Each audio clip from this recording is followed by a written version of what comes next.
Honorable Speaker, I present the budget for 24-25. Modi सरकार के तीसरे कार्यकाल का पहला बजट वित्त मंत्री निर्मला सीतारमण ने पेश कर दिया। हर खास आम को उम्मीद रहती है कि बजट से उसकी जेब पर कितना असर पड़ा है। इस बार के बजट में हर वर्ग को साधने की कोशिश की गई है और सबसे ज्यादा फोकस युवाओं, उनके रोजगार और कृषि के क्षेत्र में किया गया है। गरीब, किसान, युवाओं और महिलाओं पर विशेष फोकस किया गया है। साथ ही शहरी ग्रामीण विकास के लिए बजट में खास प्रावधान किए गए हैं।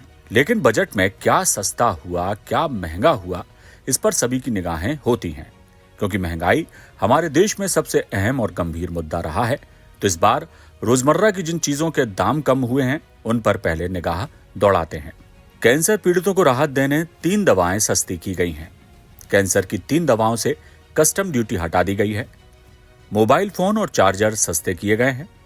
फोन और चार्जर से 15% सीमा शुल्क घटाया गया है। सोलर सेट्स भी सस्ते किए गए हैं। लिथियम बैटरी सस्ती की गई है। सोलर पैनल के दाम नहीं बढ़ाए गए हैं। सोने और चांदी पर सीमा शुल्क घटाकर 6% कर दिया गया है। प्लेटिनम पर 6.4% ड्यूटी घटाई गई है। बिजली के तार और एक्सरे मशीन सस्ती की गई हैं। 25 महत्वपूर्ण खनिजों पर ड्यूटी खत्म की गई है। फिश एंड फीड पर ड्यूटी घटी है। देश में बनने वाला चमड़ा, जूते और कपड़े सस्ते किए गए हैं। बजट में ये वस्तुएं सस्ती की गई हैं, लेकिन क्या क्या महंगा हुआ वो भी जानते हैं। टेलीकॉम उपकरण महंगे किए गए हैं। प्लास्टिक के सामान पर आयात शुल्क बढ़ाया गया है। पेट्रोकेमिकल और अमोनिया नाइट्रेट पर कस्टम ड्यूटी बढ़ाई गई है। पीवीसी इंपोर्ट घटाने के लिए 10 से 25% का इजाफा किया गया है।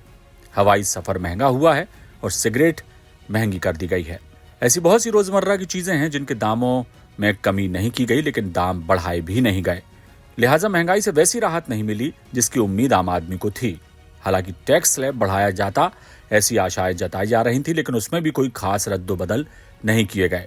फिर भी कहने के लिए जो किया जा सकता है, किया गया दिखाया है इस बजट में। टीडीएस वक्त पर न देना अब अपराध की श्रेणी में नहीं आएगा।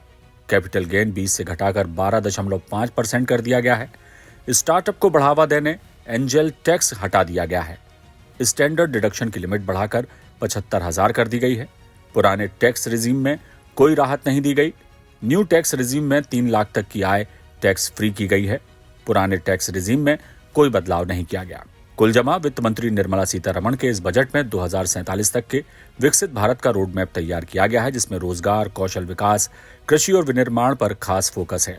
रहा सवाल राहत का, तो मोदी सरकार के तीसरे कार्यकाल के पहले बजट में सभी को कुछ न कुछ देने की कोशिश तो की गई है, लेकिन जैसी उम्मीद की जा रही थी कि पेट्रोल डीजल की कीमतों को जीएसटी के दायरे में लाया जा सकता है और महंगाई को कम करने सरकार कुछ बड़े फैसले कर सकती है, लेकिन ऐसा कुछ दिखाई नहीं दिया। ब्यूरो रिपोर्ट, चौथा खंबा।